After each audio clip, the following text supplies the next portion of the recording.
Henrique Mais Notícias. 7h32. O candidato à presidência da República, Álvaro Dias, senador aqui pelo Paraná, arrumou uma confusão com os bolsonaristas. O Álvaro estava fazendo campanha. E aí, um cidadão, o Álvaro estava lá apertando a mão das pessoas, campanha tradicional. Aí um cidadão falou assim, ó: "Ô, ajuda o Bolsonaro lá." Cidadão comum. E o Álvaro explodiu. Esse vídeo circulou nas redes sociais, ganhou enorme repercussão e hoje domina aquilo que nós entendemos como notícia negativa na campanha do Álvaro. Porque isso grudou em um homem que, historicamente, é muito comedido. Ele não é desse tipo de comportamento, o senador Álvaro Dias. O Mark agora vai contar onde que isso aconteceu, foi aqui no Paraná. E depois você preste atenção na fala do Álvaro. Essa é a notícia que envolve o candidato paranaense à presidência da República. O candidato estava em campanha em Toledo, no oeste aqui do estado, no último final de semana, quando foi abordado por um eleitor que estava gravando a conversa e pediu para que Dias apoiasse Bolsonaro no segundo turno. O candidato perguntou: "Vocês querem destruir o Brasil?" Amigo, no final, colabora com o Bolsonaro. Deus me livre, vocês querem destruir o Brasil? Isso não sabe nada, isso é um bandido. Há 30 anos só fez pra ele, pra família, nada. São vagabundos total. Ele tá quase morto. Vagabundo. Se não fosse a facada, eu estaria destruindo ele hoje. Ele é vagabundo. A gente entende, eu tô bravo. Mark, leia, por favor, a fala do Álvaro, porque tá uma barulheira na Até praça. no vídeo é difícil de ouvir. Mas a nossa produção, a Janiele Delquique, separou direitinho a fala do Álvaro. Leia aí, Mark, por favor. Ele falou: "Isso, Bolsonaro no caso, não sabe nada. Isso é um bandido. 30 anos no Congresso, só fez pra ele e pra família. Não fez nada. Isso é vagabundo total. Ele está quase morto. E se não fosse a facada, eu estaria destruindo ele hoje. Vocês estão enganados. Eu tô bravo. É a fala de Álvaro Dias no vídeo. O Bolsonaro não é um bandido. Nós podemos concordar ou discordar do candidato Bolsonaro. Nós podemos concordar com suas ideias, entender que ele está certo, ou podemos discordar do Bolsonaro, como muitos brasileiros fazem. Mas bandido o Bolsonaro não é. O Bolsonaro não tem nenhum registro de ficha suja, não tem nenhuma condenação criminal. Ele enriqueceu na política? Sim, como todos os políticos que ficam 30 anos no Congresso enriquecem. Porque político ganha bem no Brasil. Então, a fala do Álvaro é uma fala que atrapalha demais as pretensões do próprio Álvaro. O senador do Paraná, ele conhece o estado que o elegeu. Aliás, com 77% dos votos. Álvaro trocou a eleição mais fácil do mundo, que seria a eleição a governador. Se o Álvaro concorresse a governador, ele ganharia no primeiro turno de tala erguida. Porque o povo do Paraná gosta do Álvaro. Todos nós apreciamos o Álvaro. Já cansei de dizer que o Álvaro é o único senador que o Paraná tem. Os outros dois fazem política partidária e ideológica. E o Álvaro, no meu ver, pisou na bola. Porque arrumou uma confusão com uma turma que é muito engajada. E agora como é que fica o Álvaro no segundo turno? Vai com a Haddad? Com tudo que ele sempre criticou? Não vai pro muro. E quando um político senta no muro, fica em cima do muro, ele diminui de tamanho. Porque perde o lado. Fica bem feio. Depois o Álvaro, deixa eu só terminar aqui, depois eu vou ouvir a tua opinião. O Álvaro depois foi falar com o eleitor de novo, né, Mark? Depois de dar essa resposta, Álvaro Dias cumprimentou alguns eleitores e voltou a falar com o homem. Ele pediu desculpas pelas palavras. E falando em Bolsonaro, Denian, de acordo com o último boletim divulgado pelo Hospital Albert Einstein, na tarde de ontem, ele permanece na UTI e apresenta uma boa evolução clínica. Ontem, ele teve febre e passou por uma drenagem de pequena coleção de líquido ao lado do intestino, algum resto, enfim, que ficou ali, e os médicos fizeram a drenagem. Esse termo técnico, né, médico. Ele quase morreu mesmo, né? O que você ia falar, Tê? Desculpa eu te interromper aquela hora. É porque tem duas partes, né, que o Álvaro Dias fala com o eleitor. Né? Essa que a gente exibiu foi a primeira parte. Aí ele retorna e fala de novo do... Você tem a segunda parte? Tem a segunda parte Põe aqui. aí, vamos ouvir. Malandro das praias carioca não vai fazer nada pelo Paraná, não. Não, eu conheço, mas olha, eu vou dizer, ele é vagabundo. Se não fosse a facada, eu estaria destruindo ele hoje. Ele é vagabundo. A gente entende, mas é que tem uns outros piores. Mas tem que botar no melhor. Tem que botar no melhor. Pois é. Eu não acho que isso contribua para o debate político verdadeiramente. Eu acho que a diminuição do seu adversário a partir desse tipo de adjetivação nem combina com o comportamento político do Álvaro Dias. Prefiro ver o Álvaro, pessoalmente, prefiro ver o Álvaro atacar as ideias do Bolsonaro. E o Álvaro é muito bom nisso. O Álvaro é um político muito preparado. Que ninguém tire o senador Álvaro para um desqualificado porque ele não é. E ele é muito bom no confronto de ideias. Quando você atua no sentido de diminuir o outro, a partir dessa ideia de que é um vagabundo, de que é um bandido, o Bolsonaro não é bandido e o Bolsonaro não é vagabundo. Aliás, o Bolsonaro trabalha bastante. Nós podemos concordar ou discordar da forma de trabalho do Bolsonaro, mas o Bolsonaro não é o que se pode classificar como vagabundo. Ou é? É, Marcos Souza? Não. Não é, né? E não é bandido também. Bandido é o Lula, que tem condenação em 2º grau. O político condenado e com a sua confirmação da condenação em 2 instâncias, quando se esgota a análise dos fatos, aí dá pra dizer, é bandido, tem que começar a cumprir a pena. Antes disso, ou é investigado, ou é denunciado, réu, e aí depois pode ser réu condenado em primeira instância. Aí quando tem a condenação em 2º grau, essa pessoa tem que ser extirpada da sociedade. Tem que chegar a meter dentro da grade, bater a porta e deixa lá. Esquece dele. Diga lá. Para ver o tamanho da profundidade desse atentado ao Jair Bolsonaro, a Polícia Federal, nesse momento, está investigando se o PCC financiou advogados para o Adélio, o esfaqueador de Bolsonaro. Um dos advogados, segundo a Polícia Federal, trabalha para pelo menos 4 integrantes do primeiro comando da capital, o PCC. Os policiais consideram a hipótese de a facção estar financiando a defesa de Adélio. E a polícia fala que está trabalhando no caso com todas as possibilidades. Essa informação foi trazida de forma exclusiva pela revista Cruzoé, que é uma revista digital que vem fazendo grandes matérias investigativas. Então, o PCC pode, quem sabe, estar por trás do atentado contra Jair Bolsonaro. Pois é, os bandidos não gostam do Bolsonaro, né? Isso é um fato. Não gostam. E aí, o Bolsonaro, na UTI, porque ele não tá numa cama de um quarto normal no hospital, né? O homem tá na UTI, na unidade de tratamento intensivo. O cara tá guardado na UTI, com acompanhamento médico e de enfermaria 24 horas por dia. E tá em primeiro lugar. Em primeiro lugar nas pesquisas. O Haddad, Fernando Haddad, candidato do PT, se consolidou, segundo os últimos levantamentos, em 2º lugar.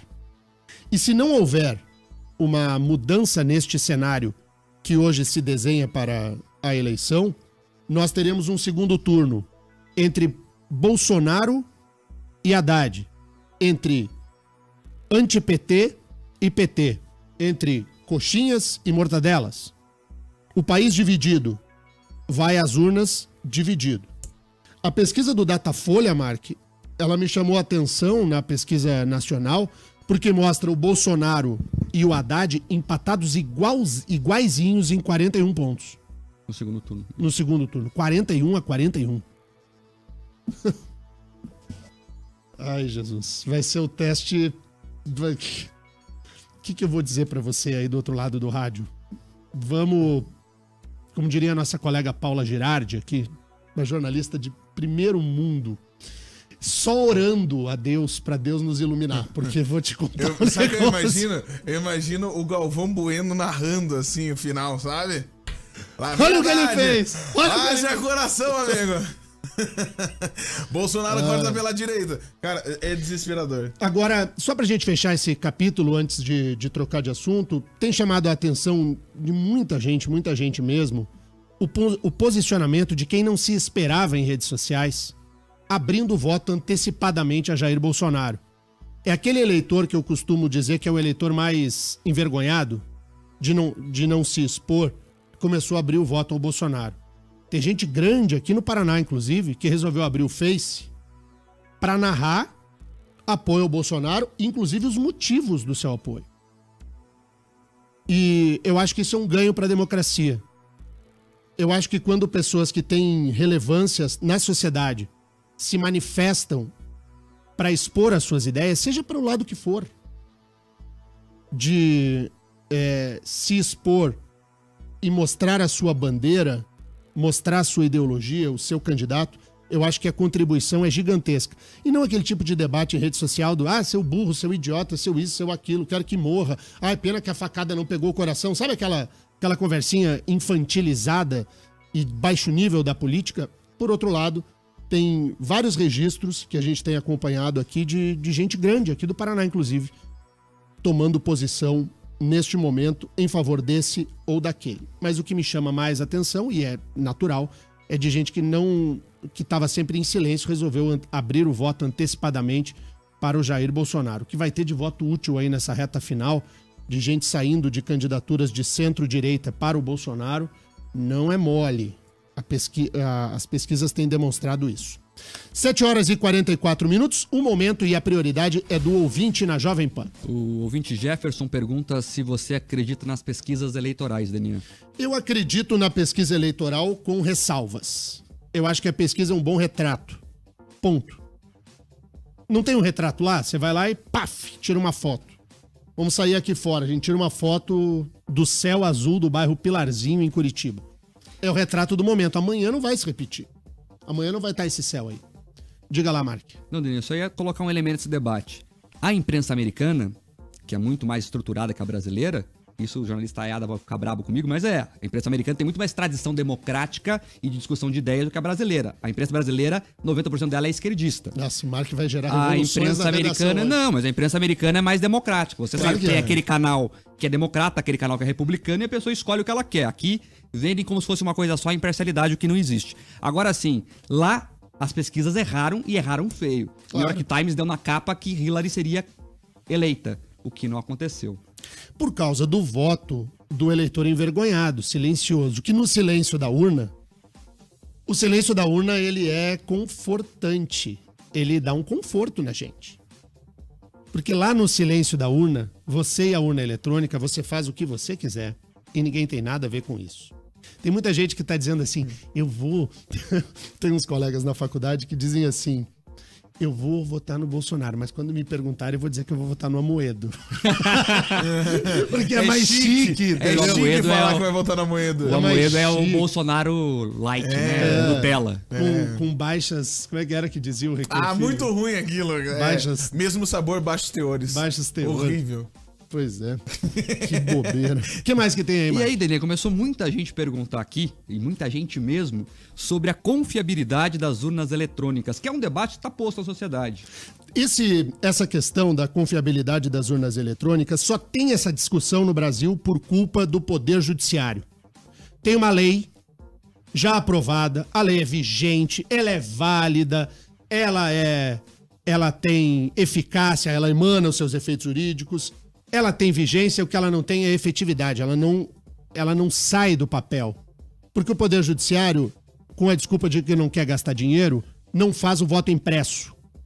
Se tiver o voto impresso, vai lá e vota na urna eletrônica, sai um papelzinho com o voto, você pega aquele papelzinho e coloca numa urna tradicional. Pronto.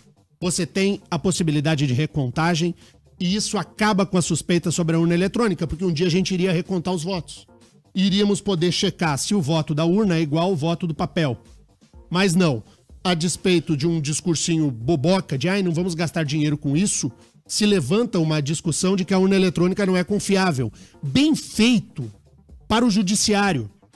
O judiciário alimenta a suspeita sobre a urna eletrônica. Por que não implementa de uma vez por todas o voto impresso? Acaba com isso. Por que as coisas no Brasil têm que ser tão difíceis para se fazer o elementar? É elementar o voto impresso. Mas não. Porque vai gastar não sei quantos milhões. Tá aí daí. Eu te garanto que essa é uma posição de fortalecimento democrático que todo mundo vai pagar numa boa. Todo mundo quer confiar na urna eletrônica. Pronto. E não tem dinheiro, mas aumentou o salário dos ministros. Então, vamos achar uma pia de louça também. Judiciário também.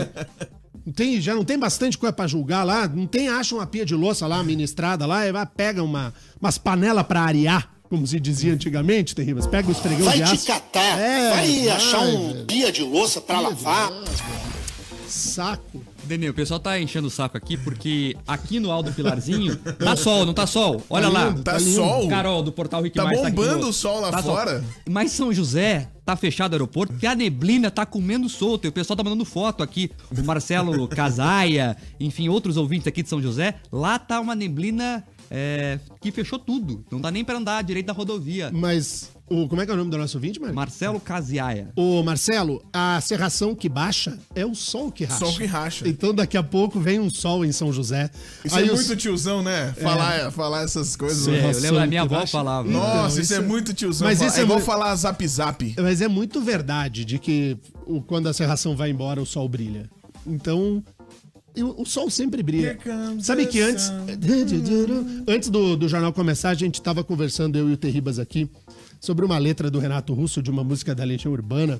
Para aquelas pessoas que são do mal. É a mais genial de todas. Cara, tem uma música, não sei se você conhece, ela se chama Os Anjos. Se você não conhece essa música da Legião, dá uma ouvida depois que acabar o jornal, coloca lá. Ô, Terriba, você não pode tocar Os Anjos Não, vamos fazer o seguinte. Você não pode tocar no Rock and Pop? Vamos colocar nos stories do nosso Instagram. Vamos. Aí depois o pessoal acessa lá e vê. Daí a gente coloca legal, porque... E toca também no Rock and Pop, essa música é muito boa. É muito boa. Sabe as pessoas que são do mal? Vai lá e descobre qual é a receita da maldade. O Renato Russo escreveu lá. Essa música é demais, gente. Muito boa. Maravilhosa. Daí assim, ó. A gente vai colocar então no Instagram... Pra me achar no Insta, pega teu celular aí. Pra me achar no Insta, você escreve lá Denian CC. Tudo N de navio, tá? Denian CC. Me acha lá no Instagram. Pra achar o Terribas no Instagram é O Terribas. Isso. O Terribas. Terribas é T-E-R-R-I-B-A-S. É uma palavra só. É o sobrenome do cara. O Terribas. E pra achar o Mark Souza, é Mark com C no final, C mudo, Mark. Souza com S. Não é Mark com K. E nem Marque com Q-U-E. Porque tem uns que chamam de Marque. Isso tem. Marque Souza, né? Porque daí essa coisa assim curitibana. Mas não é, o Marque é com C muda, o meu é Denian CC e o Terribas é O Terribas. Procura a gente lá, depois a gente posta direitinho. Você põe daí a música pra gente soltar o barulhinho, né, Té? Isso, daí a gente coloca daí. Legal. Tá. Vamos para o intervalo? Vamos pro intervalo. Só antes aqui mandar um grande abraço pros ouvintes. Sabe que ouvinte adora falar sobre o tempo. É verdade. Tempo. Bombou o WhatsApp aqui com fotos. Fazenda Rio Grande, São José dos Pinhais, toda a região metropolitana com forte neblina nesse momento. Então, atenção no trânsito. E você que vai pegar avião também, cuidado, porque o aeroporto tá totalmente fechado. Sabe E se o teu bairro aí, a tua cidade, o sol ainda não brilhou, saiba que aqui no alto do Pilarzinho o sol brilha lindo. Que é o ponto mais alto, né? Um dos pontos mais altos de Curitiba. Sabe o que a gente podia começar a fazer no jornal, que ia bombar também? Isso é certeza, que ia bombar muito, assim, ó. A gente começou a fazer segunda-feira, explodir. Horóscopo. Gêmeos. Horóscopo. Só pra fechar mesmo agora. Ai, Jesus, eu tenho uma história de horóscopo pra contar, mas não vou contar. Não, horóscopo no ar não ia pode. bombar. Horóscopo e receita de bolo. Ó, a Giana Denian tem 11 anos, tá fazendo aniversário hoje, e ela tá tomando um café da manhã especial de aniversário, com cupcake ali, mandou uma foto, um suco de laranja especial e tal, e fez um desenho seu. Com fone e tudo. Depois eu vou te mostrar aqui. Como é que é o nome dela? Pra você mandar um abraço. A Giana, 11 anos hoje. Giana, um beijo grande, feliz aniversário. Que você tenha uma vida plena, alegre, feliz. Que você faça a diferença. Que a tua conduta seja sempre no sentido de não produzir maldade pros outros. De que você possa ter uma vida bacana, cheia de bons princípios e de que gente como você, que já desde cedo ouve jornal, tá informada, a gente possa minimamente melhorar o nosso estado e o nosso país. Um beijo no teu coração, parabéns pra mãe e pro pai. Eu troquei aqui, Giane é a mãe, a menina é a Bruna, 11 anos. Ah, então tá. Bruna, tudo que eu falei o nome da tua mãe, na verdade é pra você, tá, Bruna? Um beijo grandão e era isso. A gente vai fazer assim, ó. A gente vai cair pro intervalo agora. Aproveita o intervalo para você mandar a sua pergunta para o Beto Richa. Pode mandar. WhatsApp 41 98504 5092. 98504 5092. O ex-governador do Paraná, Beto Richa, será entrevistado desse jornal, uma entrevista sem mimimi, olho no olho, firme, para que o Beto explique essa situação da prisão dele e da investigação que envolve um esquema de corrupção no chamado programa Patrulha Rural. Logo depois do intervalo. Rick Mais Notícias. Rick Mais Notícias aqui na Rede Jovem Pan, primeiro principal rádio jornal da manhã no estado do Paraná, líder de audiência, 7h57. Rick Mais Notícias. Vamos conversar agora com o ex-governador do Paraná, Beto Richa, que aceitou o convite deste veículo de comunicação. A entrevista hoje não é com o candidato Beto Richa ao Senado da República. Quem vai falar com o ouvinte da Jovem Pan é o investigado Beto Richa. Porque nós vivemos uma eleição hoje em que ocorreu uma verdadeira revolução por conta de uma atuação do Ministério Público que pediu a prisão do ex-governador e de outras pessoas, e prisão que foi concedida pela Justiça aqui do Paraná. Ex-governador Beto Richa, bom dia, obrigado pela presença. Bom dia, Denian, bom dia a toda a equipe aqui da Jovem Pan, em especial os ouvintes que nos acompanham. Me permita fazer a primeira pergunta de uma maneira muito, muito direta. Qual é a sua, Beto Richa, nesse esquema que foi relatado do caso da Patrulha Rural? Primeiro, tem verdadeiramente corrupção na Patrulha Rural? Esse fato de corrupção é verdadeiro? E qual é a sua participação, que segundo o Ministério Público é de chefia do esquema? Bom, é uma acusação completamente descabida. Esse foi um grande programa do nosso governo. Basta, inclusive ontem recebi a visita de técnicos da Codapar que faziam a gestão desse programa, mostrando que foram 202 municípios paranaenses que receberam as patrulhas do campo, que fazem a readequação das estradas rurais.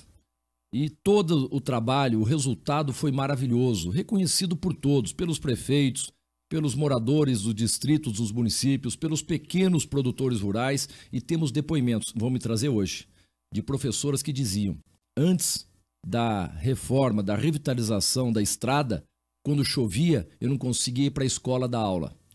Pessoal da saúde, o trânsito de ambulâncias, o trânsito do transporte escolar, o escoamento da safra, um trabalho feito com muito critério, com treinamentos por parte da Codapar, dos operadores dessas máquinas, numa boa parceria com os municípios. Fizemos 3.200 quilômetros de readequação rural de estradas. Então, não há dúvida, o trabalho foi executado e foi executado com extremo zelo e com muita qualidade. Um trabalho resistente, todos os prefeitos atestavam.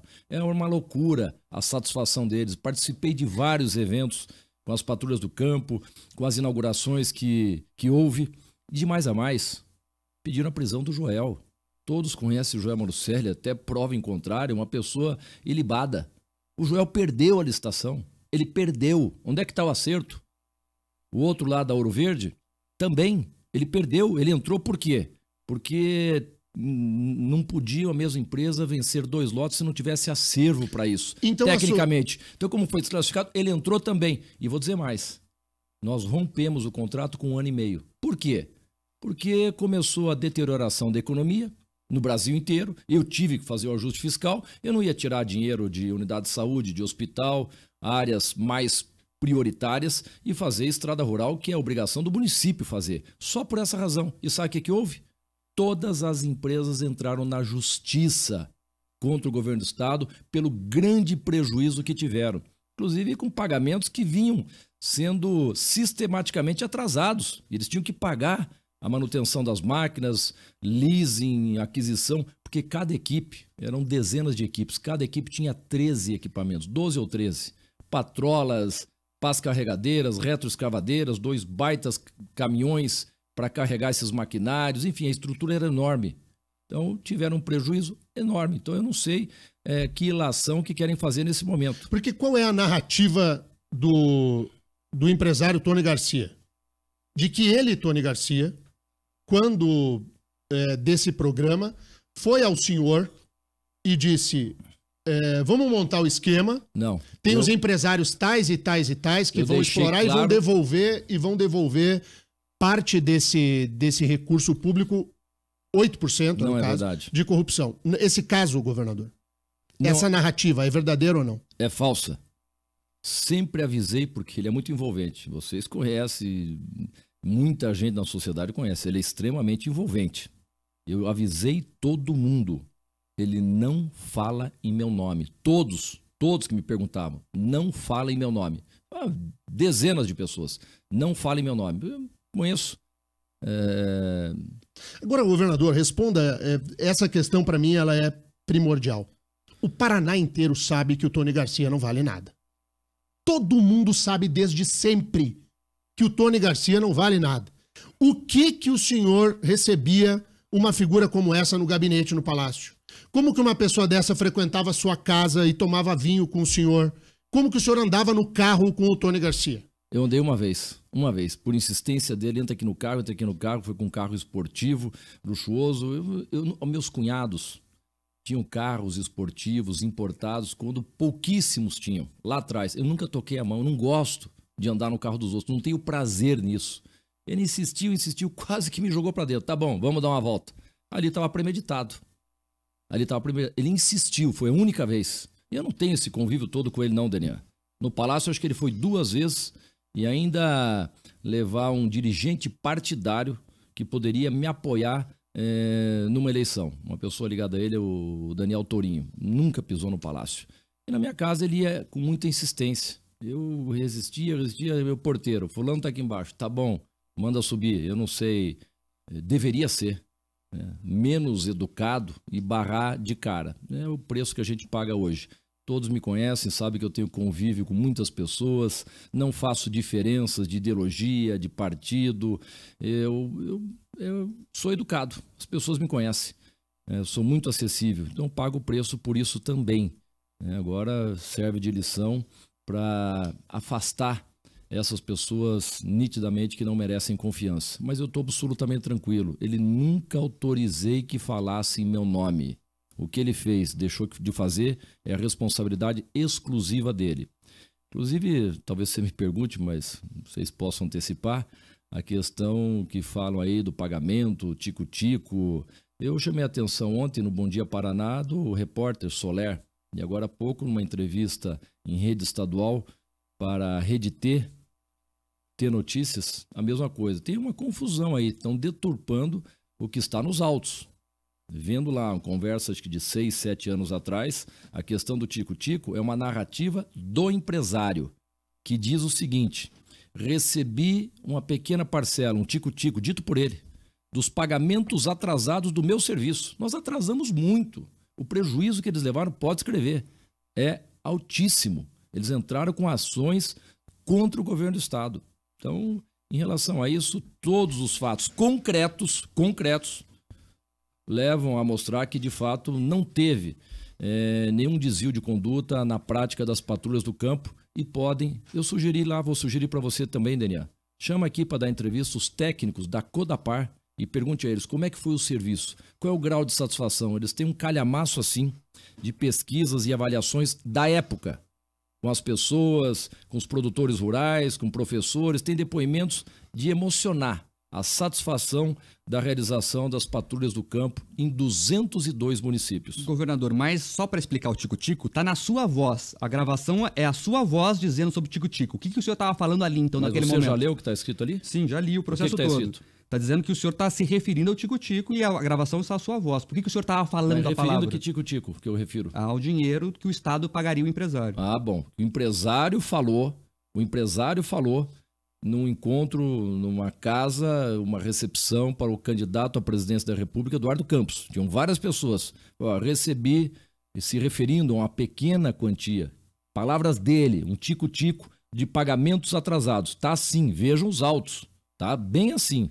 Então, estou muito tranquilo em relação a isso. Governador, a inocência ficará provada na justiça. Governadora, e a narrativa do Ministério Público de que o dinheiro da corrupção teria sido lavado com negócios imobiliários e esses negócios imobiliários teriam a participação da sua esposa, Fernanda Rich? O que o senhor tem a dizer a respeito disso? Não é verdade. Não, a Fernanda tem um bom patrimônio, herança do pai dela, que foi um banqueiro, o terceiro maior banco desse país, com muito trabalho, com muito esforço, contribuiu para o desenvolvimento do Paraná, para a geração de milhares de empregos no estado e fora dele. Esse corretor que faz essa afirmação, vocês não tiveram informação ainda, trabalha no escritório do Tony.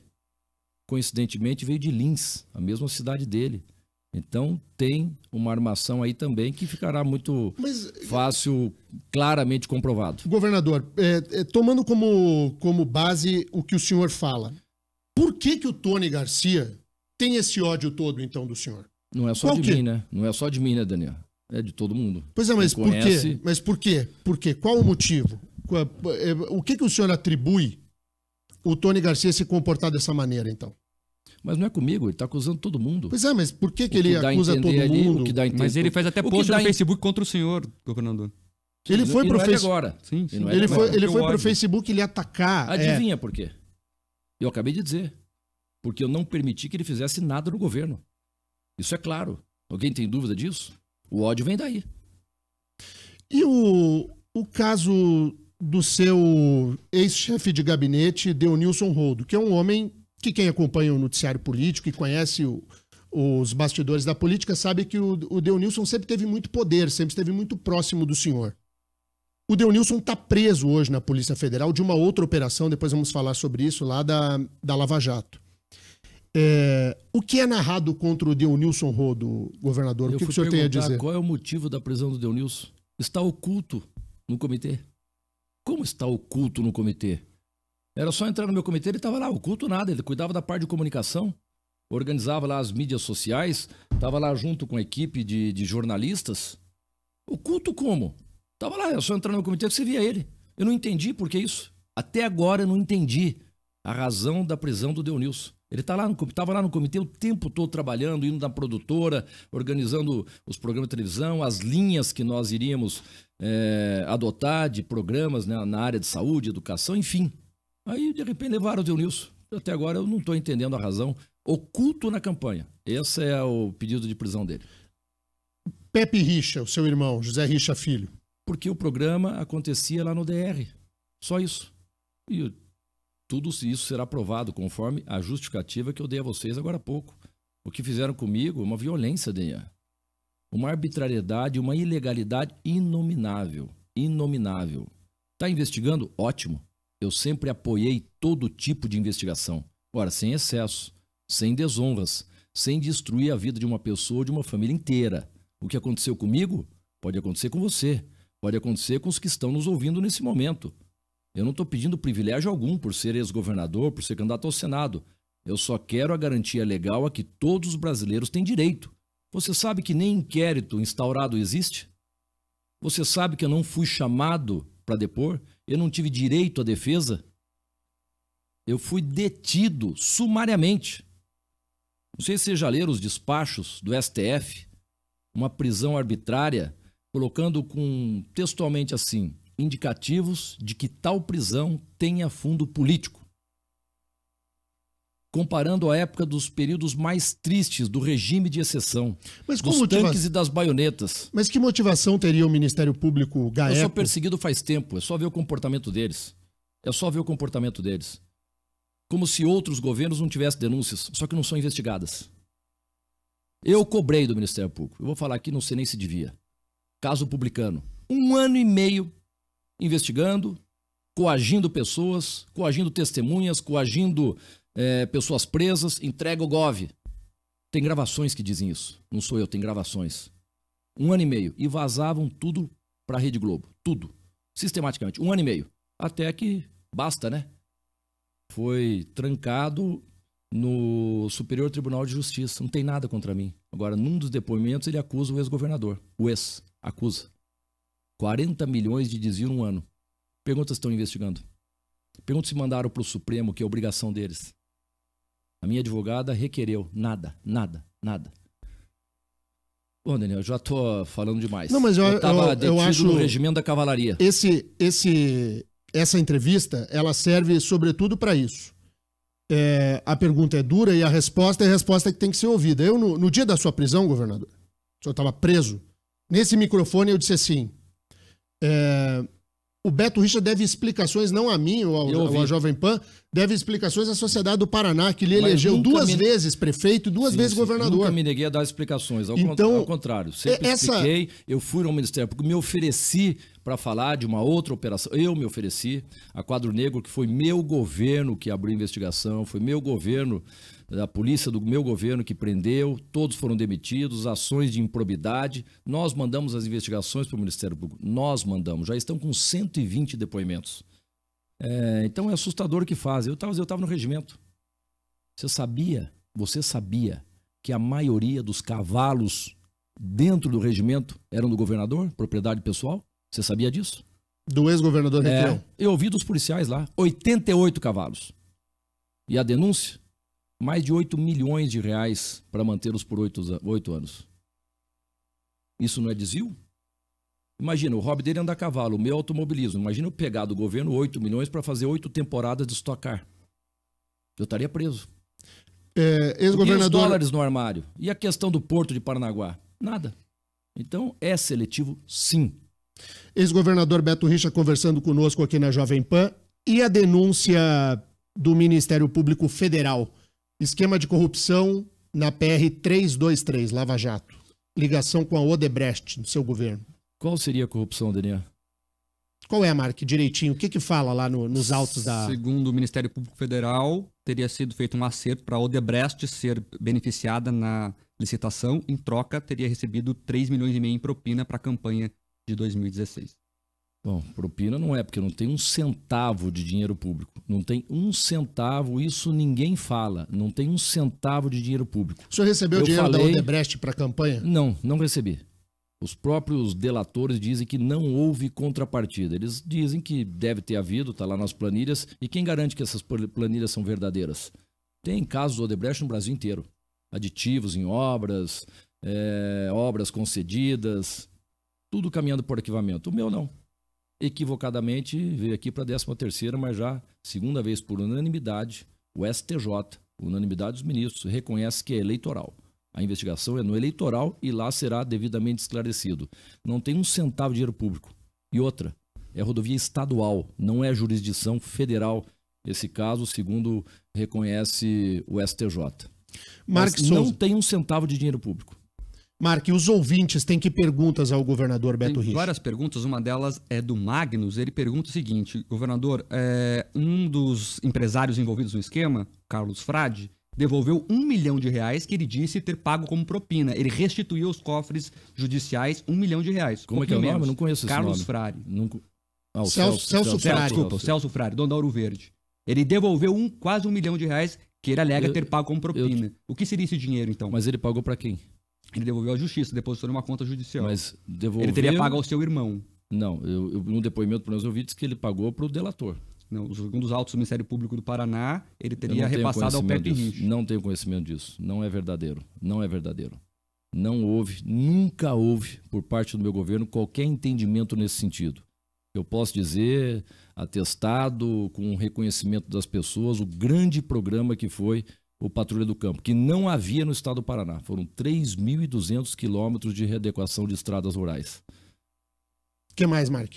Perguntam também sobre a questão que o ex-governador reclamou muito da postura da polícia. Sim. E faz uma comparação. Quando a polícia age contra o PT, o senhor acha que é certo, e agora contra-agiu contra o senhor acha que é Em que momento que eu aplaudi a prisão do Lula? Pode checar aí, em toda a imprensa. Nunca. Inclusive, eu recriminei a condução coercitiva do Lula. E de qualquer pessoa, eu falo genericamente, eu sou uma pessoa justa. Não quero que agrida ali, que sacaneie ali, porque é meu adversário. Eu fui governador, atendi todos com a maneira que devia. Prefeitos do PT, todos são agradecidos pelo meu tratamento harmonioso, republicano. Agora, levar sob condução coercitiva no camburão um ex-presidente da República sem ter sido chamado para depor, isso é um absurdo. Aí o Supremo Tribunal Federal proibiu a condução coercitiva. Convida para depor. É natural? Se negar, aí tudo bem. Aí acabaram com a condução coercitiva. Eu ouvi de alguns advogados. Agora eles vão prender direto. Foi o que fizeram. Então, eu nunca tive na minha vida 2 pesos e 2 medidas. Eu sempre procurei ser muito justo, independentemente da minha visão ideológica. A justiça, para mim, deve prevalecer para todas as pessoas. Todos devem ser alcançados pela justiça. Ninguém está acima da justiça, mas também não pode estar abaixo dela. A Giane Maravalhas tem uma pergunta que é uma pergunta que se repete. Por que o senhor não desistiu da candidatura para cuidar da defesa? Por que fazer questão de continuar a candidatura até quando a sua coligação pediu a sua saída? Pediu de forma oportunista, né? Vamos ser claros. Né? Vamos ser claros. É fácil chutar o pescoço de alguém que aparentemente está agonizando, mas eu sobrevivi. Eu sou candidato sim, e deixar claro, gente, eu não estou atrás de emprego, não. Eu quero estar no Senado para defender o meu estado, com as credenciais de quem foi o melhor prefeito do Brasil em todas as avaliações. Mas por que o senhor de quem foi reeleito com 77,27% dos votos, de quem foi governador eleito 2 vezes no primeiro turno e deixei um estado muito melhor do que aquele que eu recebi em janeiro de 2011. É incomparável. Peguei um estado quebrado, com 4 bilhões e meio de dívidas, contas de água, luz, telefone atrasadas, PASEP, 1 bilhão de reais não foram recolhidos, 100 milhões de progressão de professores, paguei tudo, modernizei a estrutura do governo e deixei. Eu tenho extrato do Banco do Brasil que atesta, 6 de abril, o dia que eu deixei o governo, 2 aplicações do Banco do Brasil que somam 6 bilhões e 700 milhões de reais. Estou mostrando para vocês aqui agora, está aqui, o extrato do Banco do Brasil em 2 aplicações. Esse é o governo que eu deixei. Eu pergunto para vocês, alguém que não tivesse extremo zelo na aplicação dos recursos públicos deixaria o Estado nas condições que eu deixei? Melhor situação do Brasil financeira, melhor situação fiscal do país. Todos. Pode perguntar o que você quiser. Tanto é que eu desafiei o ex-governador para um debate. Ele vive falando bobagem nas minhas costas. Na frente ele não fala. Como não falou na campanha passada, inclusive ele tremeu na minha frente. Vamos comparar os nossos governos. E está lançado de novo desafio. Comparar os governos. Dou a ele a chance de escolher o tema. Inclusive questões éticas e questões de política salarial. Ele é muito ligado aos sindicatos aí de extrema esquerda, mas não encara. Agora, ex-governador, para a gente encaminhar o encerramento da nossa entrevista. Politicamente o senhor rompeu com a governadora Cida Borghetti? Houve um rompimento? Não. Cada um faz sua campanha. Já está assim desde o começo. Cada um faz a sua campanha. Temos vários parceiros em todos os partidos. Eu, como disse, sempre tratei a todos com educação. Nunca fiz politicagem, demagogia. Nunca fui oportunista. Esse cara tá mal, vou me afastar dele. Opa, que lá tá bem, tenho que me aproximar. Eu já passei. A vida do político é cíclica. Eu acompanhei com meu pai. Quando o pai estava no auge, todo mundo queria estar ao lado dele. Depois teve queda, voltou a subir. Eu já passei por esse ciclo diversas vezes na minha vida. E, lamentavelmente, na vida pessoal, mas na política é pior ainda. O oportunismo de pessoas que querem se aproveitar do seu momento de glória. Mas no momento da tristeza, largam da sua mão e ainda tentam chutar a sua cabeça. Mas não tem problema não.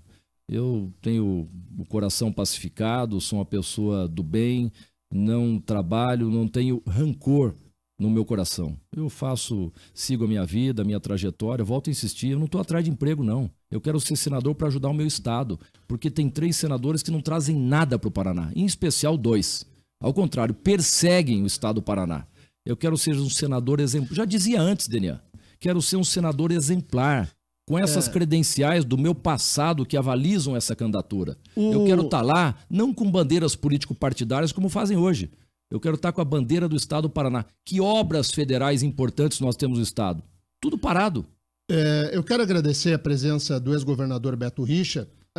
Claro que o ex-governador fala sobre a campanha dele ao Senado, porque é candidato efetivamente, Mas a razão dessa entrevista, e eu agradeço muito pela a disponibilidade do ex-governador de aqui vir, de explicar à sociedade do Paraná esse caso que culminou na prisão dele e de outras pessoas, da esposa, do irmão e de outras pessoas, nesse caso da Patrulha Rural, e há ainda uma outra investigação da questão da Odebrecht com a PR 323. Quero agradecer, governador, a sua presença aqui.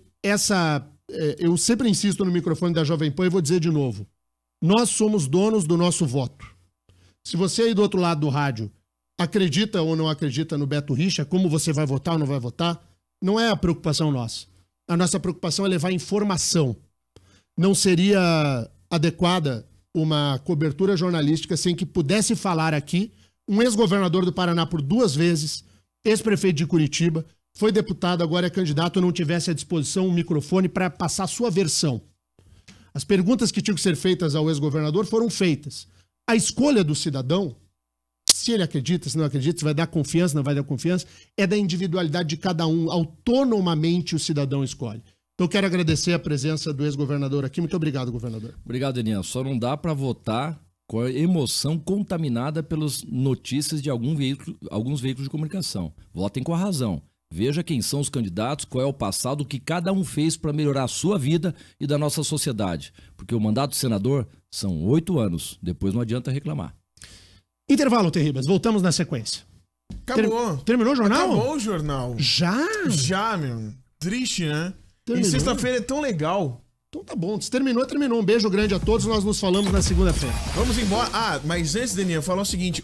Pro pessoal que tá assistindo a gente, pelo rickmais.com.br/Jovem Pan, lá os ouvintes encontram todos os podcasts de todas as entrevistas, todos os jornais, também pelo youtube.com/rickmaispr, o pessoal pode encontrar lá todas as entrevistas também. E lembrando que essa cobertura das eleições 2018 tem o patrocínio da Anila, tudo fica mais gostoso com produtos Anila. Vamos embora? Vambora. Segunda-feira a gente tá de volta. Valeu, tchau. Tchau. Eleições. Jovem Pan. Vota Paraná, a credibilidade do Grupo RIC a serviço da democracia. Apoio Anila, tudo fica mais gostoso com queijos Anila.